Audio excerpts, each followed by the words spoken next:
In this video, we're going to talk about the 2 times you're lucky in life. Stay tuned.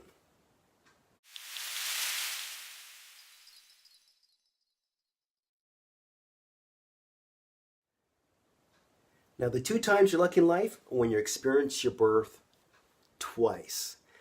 Now, I know this sounds kind of wonky and ridiculous, but hear me out.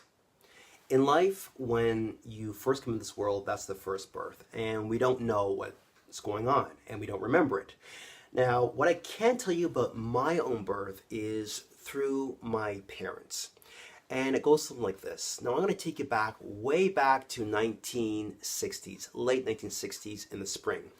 My father is flying down the highway in his car, taking my mom to the hospital. Now, he just finished dropping off my sister at the other end of the city in Montreal, and he's flying now to take my mom to the hospital. She's in pain. I'm coming. Now, the thing about this makes this whole story more intense and more stressful is I'm coming 1 month and a few days earlier than expected. So I'm a preemie.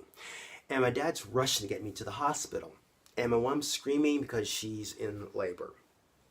And to make matters worse, my dad is really stressed and he's just trying to hold the road. And he's driving the car and he gets her safe and sound and he drops her off at the patient pickup and drop off.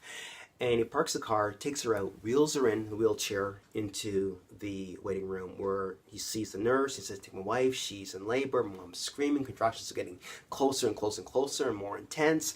The nurse grabs her and wheels her through the doors, and the doors swing shut. And my dad says, "Great, my wife's now safe. I can now park the car so my car will not be towed."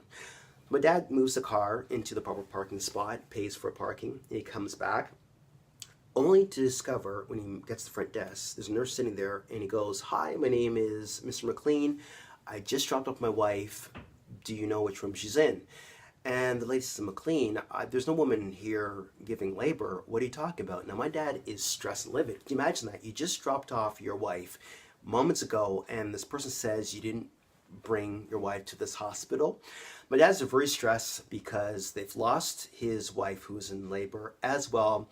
His child on the way is a preemie, so anything can happen.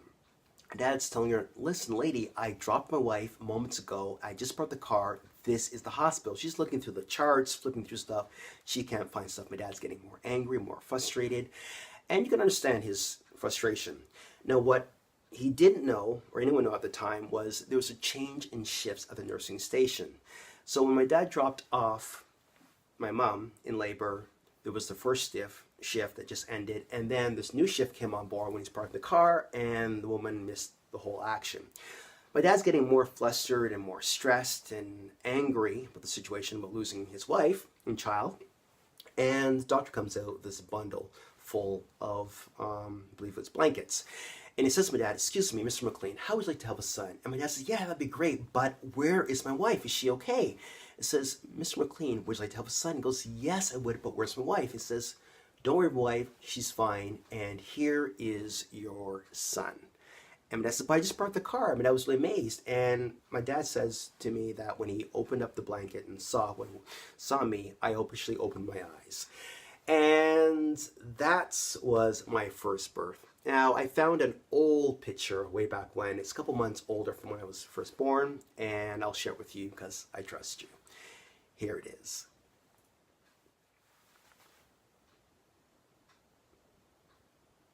That's me, a couple months old, and here I am. Now let's talk about my second birth. Now, this birth I definitely remember as if it was yesterday. Now, many of you may or may not know the story, but academically in school, I had a learning disability. It was undiagnosed. I was struggling through most of my early childhood. And it took a lot of hard work and determination, but eventually I graduated college with honors doing international business. My first job out of college was working for a British commercial insurance firm who insured commodities around the world. Now, this kind of insurance is a little bit more complex. There's many variables you got to consider, like there's political stuff, there is storage of the commodities, because you put 2 commodities together, they could actually combust and sink the whole ship on the ocean. And you have to be really structured and focused and have understanding of what risks are out there. And one day, my boss came to me and says, there's a young insurance broker who's come on the team, and he doesn't quite understand the concepts of our types of insurance. Can you maybe assist him? So I said, great, because I like helping people. I sat down and I started working with him, and we spent about an hour or so, a little bit more, working on the concepts of insurance. Lo and behold, he finally gets it. He has this eureka moment. The part of his eyes start widening, and he's like smiling, thinking, I finally understand this international commodities insurance. And it was great because that was the moment of my second birth. That moment, I was able to help someone overcome their challenges of not understanding concept, and I'm thinking, this is fantastic, this is phenomenal. Once I was a child, I had a learning disability, and now I'm the teacher teaching people complex stuff. And this continued as I progressed through my career. I would help people in training, motivating them. I would help them overcome their challenges. And that's carried forth all through my career and even up till now as a career blacksmith, where I mold and sculpt people to be successful and get an edge over the competition. So that was my second birth. Now this reminds me of a quote from Mark Twain, and it goes like this. The two most important days in your life are the day you are born and the day you find out why. Mark Twain. Now that quote I can definitely relate to. Now share with me, have you found your true calling? Share with me in the comment box below. As well, if you have, what is it? I want to know. If you found this video inspirational, motivational, I want you to like, subscribe, and share if you care. As I always say, keep moving forward and looking upwards, and I'll see you soon in the training room. Take care.